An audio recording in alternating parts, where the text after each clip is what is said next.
Cat పర్సనా dog పర్సనా మీరు? I'm a cat person. I love cats. Cats. ఎందుకు అంటే నాకు చిన్నప్పుడు I have a pet cat అనమాట. White colour. She is very beautiful and wonderful. నా చిన్నప్పటి నుంచి నాకు క్యాట్సే ఉన్నాయి. సో, తను ఒక యాక్సిడెంట్‌లో చనిపోయింది. దాని అయ్యో! తర్వాత ఐ ఫెల్ట్ వెరీ బ్యాడ్. దాని తర్వాత ఏమైందంటే నేచరే ఒక పిల్లి వాళ్ళ పిల్లలేసి మా ఇంట్లో తెచ్చిపెట్టేసింది. ఓహ్! సో, దాని తర్వాత మళ్ళీ ఆ పిల్లల్ని అలా క్యాట్స్‌తో ఉండి I'm a cat person. I became a cat person. Favourite ice cream flavour ఏంటి? Basically I don't like ice creams. Oh! And pizzas కూడా నాకు నచ్చవు. ఐస్ క్రీమ్స్, పిజ్జాస్, బర్గర్స్ నాకు నచ్చవు. కానీ panipuri I hate panipuri. Yuck. Sorry. Sorry for the lovers, panipuri lovers. But I really literally hate it.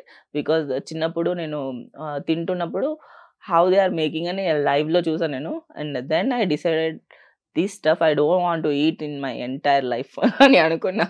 And ice cream also same. I went to ice cream factory in my childhood. Then I decided కి I never eat ice cream. Because ఆ process అంతా వరస్ట్‌గా ఉంటుంది తయారు చేసేది. Colour ఒకసారి చూసిన తర్వాత